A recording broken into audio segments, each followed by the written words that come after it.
అందరికీ నమస్కారం. బెంగాల్ ముఖ్యమంత్రిగా సువేందు అధికారి ప్రమాణ స్వీకారం చేశారు. బెంగాల్‌లో ఏర్పడ్డ తొలి బీజేపీ ప్రభుత్వం. ఇప్పటివరకు బెంగాల్‌లో బీజేపీ అధికారంలోకి రాలేదు. ఫస్ట్ టైం బీజేపీ సంపూర్ణ మెజార్టీతోటి ప్రభుత్వాన్ని ఏర్పాటు చేసింది. సువేందు అధికారి సీఎం అయ్యారు.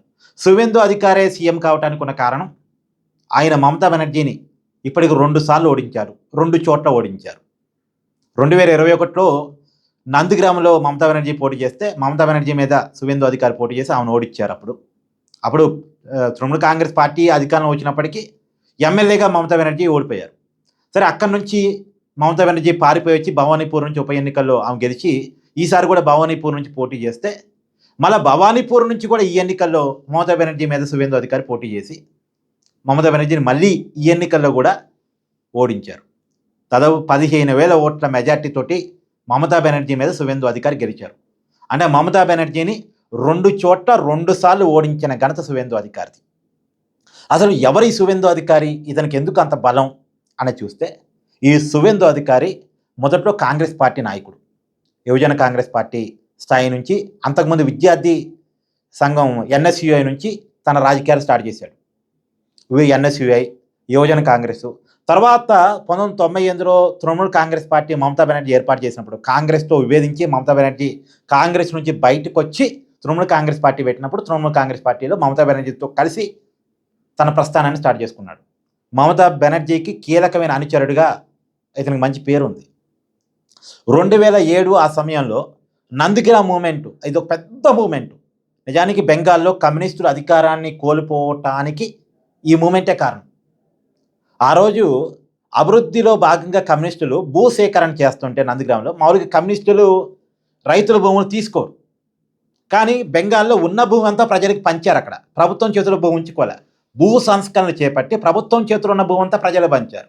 మళ్ళీ పరిశ్రమలకి భూమి తీసుకోవాల్సిందేగా, మరి పరిశ్రమలకు భూమి ఇవ్వాలంటే అప్పుడు ప్రజల నుంచి భూమి తీసుకుంటే పంచిన కమ్యూనిస్టులే భూములు తీసుకుంటున్నారు అన్నదాన్ని ఆ రోజు మమతా బెనర్జీ గట్టిగా లేవనెత్తారు. ఆ రోజు యాంటీ కమ్యూనిస్ట్ మీడియా అంతా కూడా కమ్యూనిస్టులకు వ్యతిరేకంగా వాగింది, మాట్లాడింది. దాంట్లో మమతా బెనర్జీ ఒక పెద్ద మూమెంట్ తయారు చేయగలిగారు. ఆ మూమెంట్ తయారు చేసినంతా కూడా ఈ సువేందు అధికారే. ఆ మూమెంట్తో కమ్యూనిస్టుల్ని 2011 ఎన్నికల్లో ఓడించగలిగారు. ఆ రోజు యాంటీ కమ్యూనిస్ట్ శక్తులు అన్నీ కలిసి బెంగాల్లో 2011లో కమ్యూనిస్టులను ఓడించారు.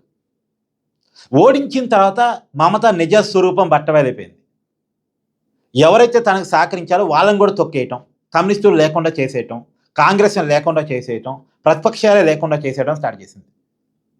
ఆల్టర్నేటివ్ కావాలనుకున్న వాళ్ళంతా కూడా 2014లో బీజేపీ కేంద్రంలో అధికారంలోకి వచ్చిన తర్వాత, కేంద్రంలో బీజేపీ చేతిలో అధికారం ఉంది కాబట్టి బీజేపీని కనీసం వాళ్ళైతే కొద్దిగా మమతాని కంట్రోల్ చేస్తారని బీజేపీ వెనక్కి ర్యాలీ అవ్వడం స్టార్ట్ అయ్యారు.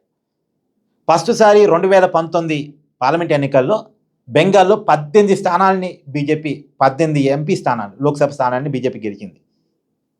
ఎప్పుడైతే 18 స్థానాలని బెంగాల్లో బీజేపీ గెలిచిందో అప్పుడు బీజేపీకి అర్థమైంది, బెంగాల్లో మన స్కోప్ ఉంది, బెంగాల్లో కాషాయ జెండా ఎగరేయచ్చు అనేది వాళ్ళకి అర్థమైంది. వెంటనే 2021 ఎన్నికలు ఉన్నాయి కాకపోతే బీజేపీకి నాయకులు లేడు బెంగాల్లో.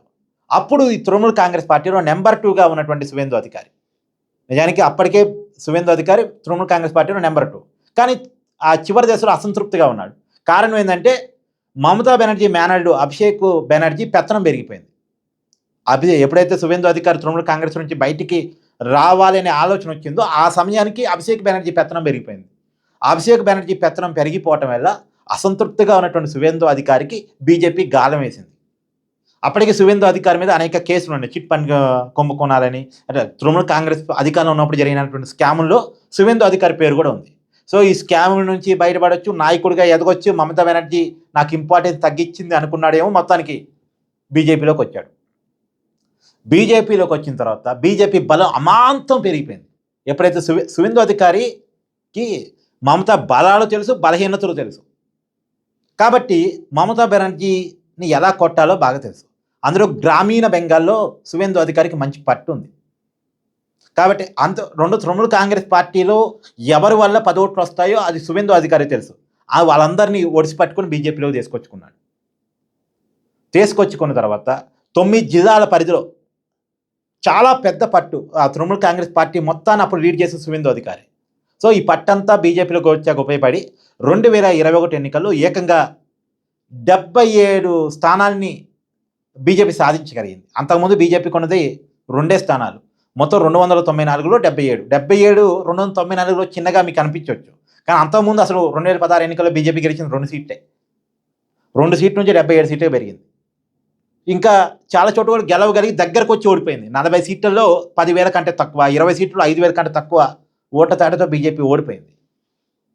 సో ఈసారి మళ్ళీ ఇంకొందిగా కష్టపడాలనుకున్నారు. సువేందు అధికారి బాగా కష్టపడ్డాడు. 206 సీట్లతో బీజేపీని ఈ ఎన్నికల్లో గెలిపించడంలో కీ రోల్ అయ్యాడు.